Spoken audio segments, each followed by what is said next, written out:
Normally when I make projects like this, I try to use materials and techniques and tools that, you know, the average woodworker has or has access to make the project more approachable. But for the most part, I'm not going to be doing that here with this build. Instead, I'm going to be using the best material that I have available to me to do this. And I'm going to be doing it in the way that I think is the best. And to get started, I've got this ash board here. This is rough lumber that I bought at my local supplier. And I'm using this because it's a very strong wood. So it's perfect for the bar of a clamp.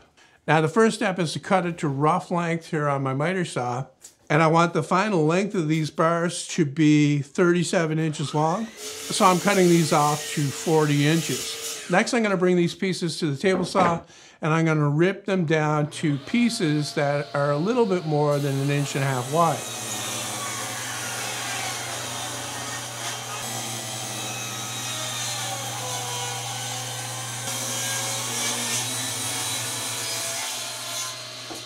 And then I'm going to wheel out my thickness planer and plane these down to the exact size that I want, and they'll be smooth on all 4 sides.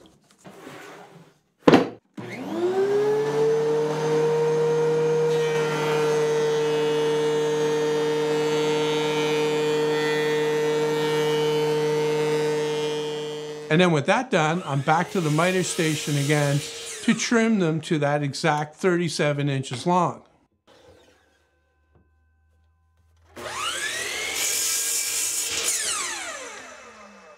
Next step is to cut the sawtooth notches in all of the bars, and I made a jig to help me do this. Basically what this does is it tilts the router upwards at 10 degrees. The jig works by locking into the previous notch cut so it indexes the next one exactly 3/4 inch away from the one before it. And I just carry on cutting out notches until I reach the last one. And then I do the next set of bars.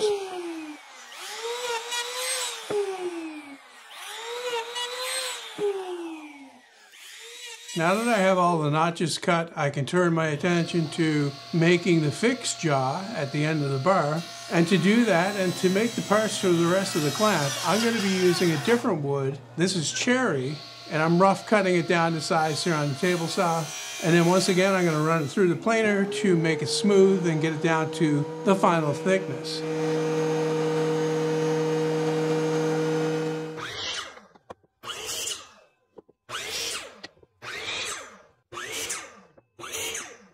After that's done, I need to cut a notch in each one of these. And this notch is going to fit around the bar so that the 2 pieces meet up exactly in the middle.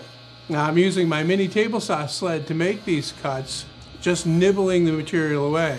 And then to fasten these in place, I'm just going to be using regular wood glue and clamping them up for a couple hours until the glue sets. To clamp these up, I could use the clamps that I have, but I know I'll get a bunch of comments from people saying that you need a clamp to make a clamp. So I made my own from scraps of plywood and 2.5 inch screws. I gave the glue on the fixed jaw several hours to dry, and then I took off those clamps. And now what I'm doing is I'm trimming a very small amount off the end just to clean that up. I could sand that, of course, but it's much faster to cut it.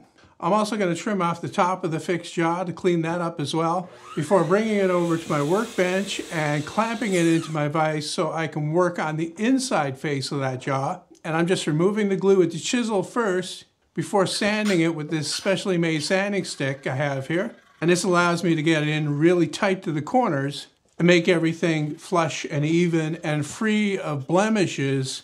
Not that that's hugely important if you're just making these clamps for working, but I want these to look really good when I'm done as well. With that cleaned up, I can finish the sanding on the fixed jaw, and then I'm going to sand the bar itself, starting right in the corner again with that sanding stick I have, and then using my sanding block just to gently round over the corners. With all the sanding done on the bars, I want to put on a couple of coats of polyurethane, but I'm going to have to bring it inside my house where it's warmer than my shop is right now to do that. In the meantime, I'm going to get started on the first part of the moving jaw, which is the L-shaped piece that makes up the clamp pad itself. Stock prep for the parts on this is very much like the parts I already did, so I'm not going to bother showing that. And for this L-shaped clamp pad, I'm once again going to be using the ash, mainly because I have two pieces that are offcut from the parts I already made that are nearly perfect for this. And besides that, the ash is the stronger of the two woods anyway. So here I'm cutting them to length on the miter saw, and there are two thicknesses that I have to deal with, and I need 6 of each. The thicker one is the upright part of the L, and that needs to have a counter bore in it that will house the nut that's on the end of the lead screw. So it needs to be deep enough for that nut, and also for a washer that I'll put in the bottom of that counter bore for the nut to push against. And with that done, I can start making the bridle joint that will hold these two pieces together. Now there are a bunch of different ways you can cut these bridle joints, but what I'm going to be using is my table saw. And I have made a very simple jig that sits up on top of my fence. And what that does is it backs up the piece as I guide it through. Now I'm holding this with my fingers because I'm absolutely comfortable doing it that way.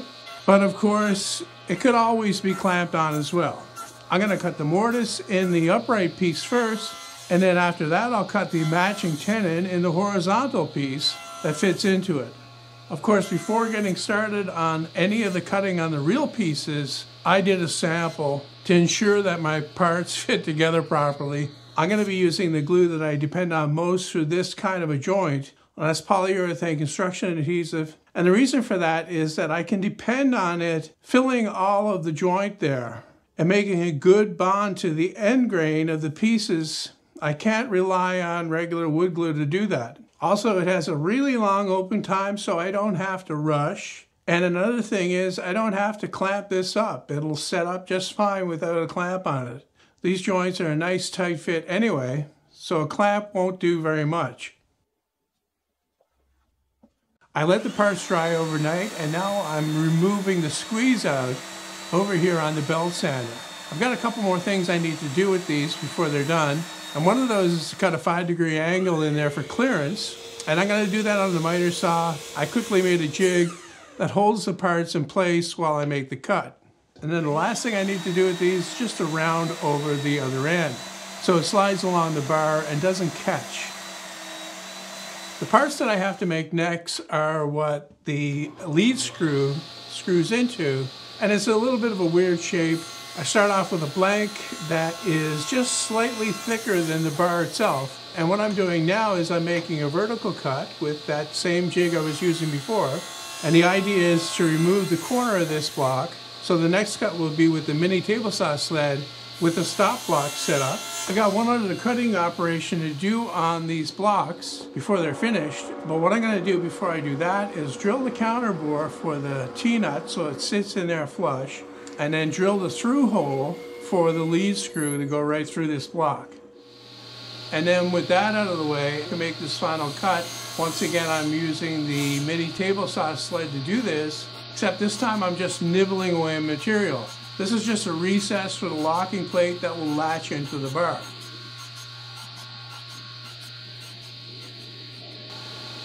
I'm going to be using aluminum for that locking plate. And here I've set up my table saw with a metal cutting blade, and I'm going to be using my big table saw sled to guide the aluminum piece that I have here. This is the safest way to cut aluminum on the table saw. You really don't want to be using the fence when you're cutting this because the chances of kickback are too great. I need 6 of these, so that's the reason why I'm using the table saw in the first place. Otherwise, I would just cut these out by hand with a hacksaw and then smooth them and shape them with a file. To fasten these plates in place, I'm drilling a single mounting hole. That's 3/16 of an inch. And then I can attach it to the block with a 3/4 inch screw. With the plates fastened, I can turn the block over and put the T-nut in. First, I need to mark the place where the tangs will drive into the wood and drill those out with a 1/8 inch drill bit. I'm doing this so that they won't split the wood. And then I can pound the T-nut in, and to secure it in place so that it can't come back out, I'm going to drill a pilot hole and drive in one small screw. I've just got one more tricky operation to do on this part, and it's to cut the bottom of this part that sticks down at 10 degrees. The very point of the locking plate at the end of this needs to be 2 9/16 of an inch down from the top. So once again, I've set up a simple jig on my miter saw, and I'm going to make that cut. Now I am cutting through a little bit of the aluminum here, but it's just the very end of it, and the blade can easily handle that.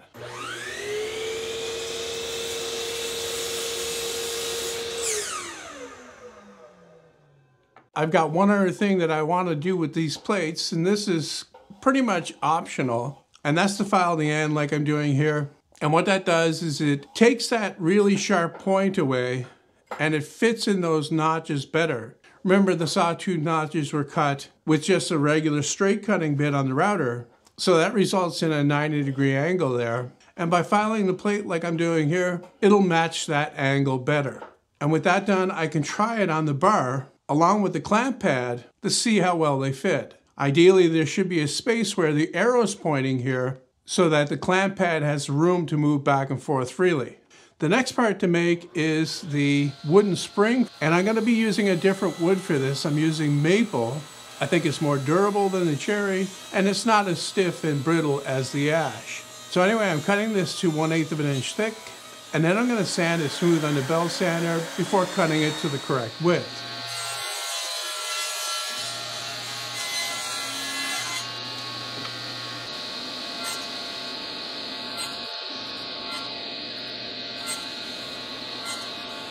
Next, I'm going to make the piece that the wooden spring gets glued onto, and I'm using a piece of ash that is the same thickness as the part I already made that has the tenon in it and the locking plate.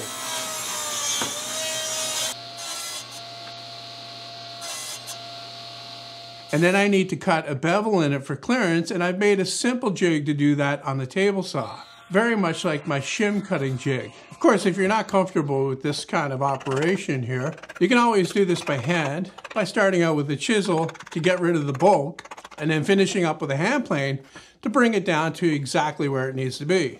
And since this bevel is just there for clearance, it really doesn't need to be precise anyway. The next step is to glue the wooden springs onto the parts we just made. And for this, I could use regular wood glue, and that would be strong enough. But I'm going with strong epoxy because I have a little bit more faith in it. Notice how the spring is just slightly narrower than this block, and that gives it enough clearance to flex freely. And to clamp these up, I'm just going to use spring clamps. And if you don't have any spring clamps, of course, you could use the same clamps that I used earlier in the build, made from scrap plywood. Off camera, I made the handles for the clamps from cherry. I've done this in several other videos, so I didn't see the need to cover it here. And then I cut and glued in the 3/8 inch threaded rods that are the lead screw of these clamps.